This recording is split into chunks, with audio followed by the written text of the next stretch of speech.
Back in 2023, Destroy Lonely released this highly anticipated album titled If Looks Could Kill, and during this time this is considered to be Lone at the pinnacle of his career, with the releases of No Stylist and the If Looks Could Kill single, which honestly defined what Opium represents as a collective.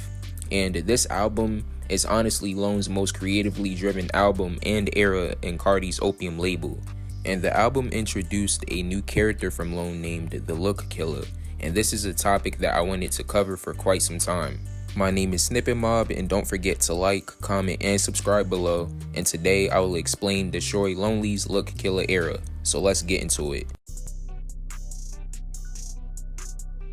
Lone's music during this period was very interesting, as he began to rap in a deep, raspy voice that was likely inspired by Future, and some fans disliked the vocal inflections that Lone used in this era, but I personally find it very well tailored for this period, because what he did with his voice was intentional to encapsulate the sound of his music and aesthetic, and Lone's production featured guitar elements with a slower tempo and samples from bands like Team Sleep and Deftones, which made the music feel more cinematic and cohesive. And shout out to Carter Bryson for incorporating the guitar into the beats. Also, during the making of the album, the sessions took place in New York, and based on the songs that leaked during that period, you can tell how hungry Lone was and the palette he was forming for this album. And it's such a shame that memorable leaks like Paris Milan and In the Walls didn't appear on the album, as they could have easily replaced so many disposable tracks, but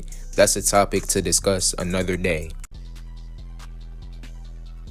The aesthetic that Lone brought to the table for this era was largely inspired by the horror genre, and everything felt dark and subtle, especially with the outfits that Lone wore during this time. He also began wearing a mask, which was the prelude to his Look Killa character.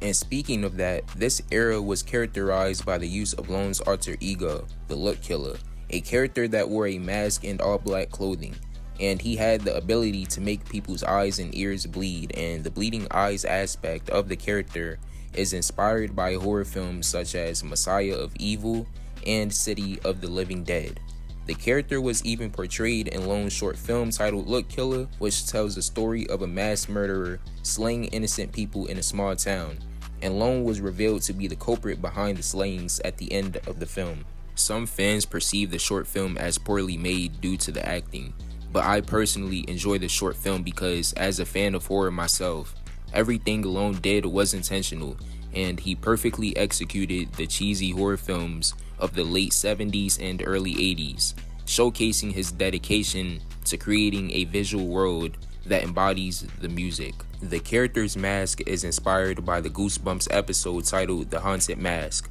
and the character's outfit draws inspiration from the villain Ben Willis in the 1997 horror film I Know What You Did Last Summer. Now that the video has been wrapped up, I just want to say thank you guys for watching the video, and thank you guys for getting me to 400 subs. I really appreciate y'all support, and again, my name is SnippetMob, and I'm out.